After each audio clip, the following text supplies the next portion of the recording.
अस्सलाम वालेकुम dear students. आज हम 4.2 एक्सरसाइज क्वेश्चन नंबर 14 14वां सवाल करेंगे। उसके दो पार्ट हैं, फैक्टराइज करना है, तजज़ी करनी है। बहुत इजी सवाल हैं। तो ये क्वेश्चन गिवन है हमें x cube minus y cube minus x plus y, x की 3 माइनस वाई की 3 नफ़ी एक्स जमा वाई। तो सबसे पहले जो है ये एक्स का क्यूब नफ़ी वाई की 3 ये वैसे लिख देंगे। ये जो ऊपर दिया हुआ है यहाँ से हम माइनस कॉमन ले रहे हैं। ये माइनस यहाँ पे कॉमन लेंगे, ब्रैकेट डालेंगे। अब ये माइनस का एक्स है तो ये प्लस का हो जाएगा, और ये प्लस का वाई है तो माइनस का वाई हो जाएगा। कॉमन लेने का मतलब ये है।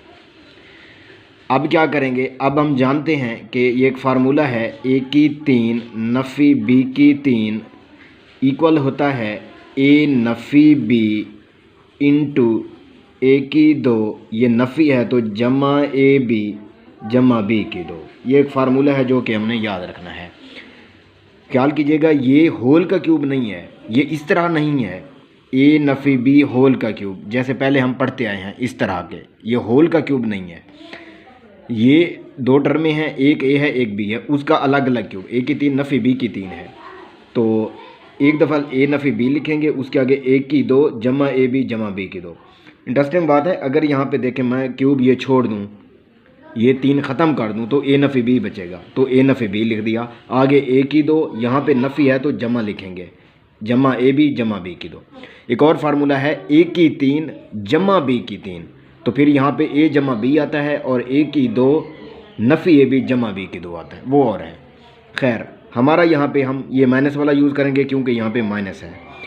तो अब यही फार्मूला एक्स वाई की शक्ल में, ये एक्स की 3 हो नफ़ी वाई की 3 हो तो एक्स वाई आ जाएंगे इधर, बस चेंज हो जाएगा। तो बिल्कुल इसी तरह इसको अब हम चेंज करेंगे। इस एक्स की 3 माइनस वाई की 3 को यूँ लिखेंगे, एक्स नफ़ी वाई इंटू एक्स का स्क्वायर यानी कि ए का स्क्वायर प्लस ए बी होता है मतलब एक्स वाई आ जाएगा, plus x y plus b का स्क्वायर मतलब वाई का स्क्वायर आ जाएगा, इंटू आगे क्या है माइनस, ये माइनस आगे ये एक्स माइनस वाई वैसे आ जाएगा। क्या किया, सबसे पहले माइनस कॉमन लिया। जब माइनस कॉमन ले लिया तो ये माइनस का एक्स प्लस का हो गया, ये प्लस का माइनस का हो गया। फिर यहाँ पे फार्मूला अप्लाई किया, ये वाला ए की 3 नफ़ी बी की 3 वाला, ये किया तो ये ए नफ़ी बी बन गया यानी कि एक्स नफ़ी वाई। ए की 2 मतलब एक्स की 2, क्योंकि हमने एक्स को ए समझा है वाई को बी समझा है। जमा ए बी मतलब जमा एक्स वाई, जमा बी की 2 मतलब वाई की 2, और ये माइनस वैसे लिखा, ये एक्स माइनस वाई भी वैसे लिखा।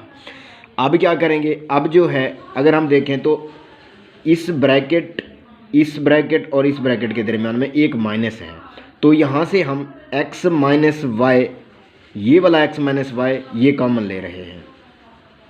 इसका मतलब ये है कि यूँ समझें कि ये x माइनस वाई, ये वाला x माइनस वाई मैंने यहाँ से उठा लिया है, और यहाँ से ये वाला भी उठा के इधर रख दिया है। तो जब ये उठा लिया है तो ये तो नहीं बचेगा, जस्ट यही बचेगा। ये बचेगा x की 2 जमा एक्स वाई जमा वाई की 2, ये कॉमन मतलब ये तो कॉमन आ गया। आगे माइनस, ये हमने उठा लिया मतलब कॉमन ले लिया, बाकी ये माइनस और यहाँ पे 1 बचेगा। तो ये इसका क्या आ जाएगा आंसर, ये इसका आंसर है। आगे 14 क्वेश्चन है, इसका 14 क्वेश्चन का जो पार्ट 2 है वो भी बहुत इजी है, वो भी इसी फार्मूले से हल होगा। यही फार्मूला जो है ना हम अप्लाई करेंगे, लेकिन इसको ज़रा देखते हैं इस क्वेश्चन 14 के सेकंड पार्ट को कि ये कैसे करना है। अब ये 8x का क्यूब माइनस 1/27y का क्यूब है, इसको भी फैक्टराइज करना है। मैं इस 8x क्यूब को 2x होल का क्यूब लिख सकता हूँ, क्योंकि 2 को अगर 3 दफ़ा ज़रब दें तो ये 8 आता है, और ये x का क्यूब ऐसे आ जाएगा। आगे माइनस है 1/3y होल का क्यूब लिख लें। इसका मतलब है 1 को 3 टाइम मल्टीप्लाई करें, 1 1 2 3, 1 को 3 दफ़ा ज़रब दें 1 आएगा, फिर 3 को 3 दफ़ा ज़रब दें, यानी कि यूँ लिखें अगर 3 ज़रब 3 ज़रब 3 तो ये कितना आएगा 3 3 3 9 3 27 आता है। तो मतलब 3 को 3 टाइम ये आता है, वाई का क्यूब ऐसे आ जाएगा। मतलब इसकी जगह पे यूँ लिखा जा सकता है और 8x क्यूब को यूँ लिखा जा।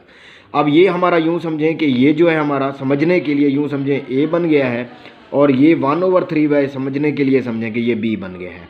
फिर हम जानते हैं फार्मूला है a की 3 नफ़ी b की 3 इक्वल होता है a नफ़ी b, अब भी लिखा है फार्मूला a की 2, यहाँ पे नफ़ी है तो जमा a b और जमा b की 2, ये फार्मूला है। यही फार्मूला यहाँ पे इसको ए समझकर 2x को और 1/3y को b समझकर a की 3 नफ़ी b की 3 के फार्मूले से यही ओपन करते हैं। तो a नफ़ी b मतलब 2x नफ़ी b मतलब 1/3y ये आ जाएगा। इनटू a का स्क्वायर है, a का स्क्वायर का मतलब है 2x का स्क्वायर है, आगे प्लस ए बी है, a मतलब 2x और b का मतलब 1/3y 1/3y ये आ जाएगा। प्लस b का स्क्वायर है मतलब 1/3y इसका क्या ले लेंगे स्क्वायर, ये आ जाएगा। ये आ जाएगा 2x माइनस 1/3y ये लिख देंगे। और इसको अब बेहतर करेंगे, इसको 2 को 2 टाइम 2 को 2 दफ़ा ज़रा दें, 2 2 ज़ार 4 और ये x का स्क्वायर है तो ये x का स्क्वायर आ जाएगा। प्लस 2x 1 ज़ार 2x ओवर क्या आ जाएगा 3y प्लस 1/3 3 ज़ार 9 और ये y का स्क्वायर, क्योंकि ये ऊपर स्क्वायर है तो ये हो जाएगा। तो इसका ये आंसर है। तो ये हमारे पास क्या आ गया इसका आंसर। क्या किया है, इसको a समझकर इसको b समझकर हमने a की 3 नफ़ी b की 3 वाला फार्मूला खोला है। a नफ़ी b लिखा है a की 2 का मतलब है 2x की स्क्वायर प्लस ए बी का मतलब है 2x, ये 2x है ये माइनस नहीं है, ये 2x b की जगह पे 1/3y लिखा प्लस b की 2 है, b की 2 की जगह पे 1/3y की 2 लिखा, फिर ये वैसे लिख दिया, ये इसका 2 2 ज़ार 4x स्क्वायर हो गया प्लस 2 1 ज़ार 2x/3y आ गया प्लस 1/3 3 ज़ार 9y का स्क्वायर। तो ये इसका आंसर आ गया है। इंशाल्लाह नेक्स्ट 4.3 से पहले सर्ड है, सर्ड वाला हमारा टॉपिक है सर्ड इंडेक्स और इसके बारे में हम डिस्कस करेंगे।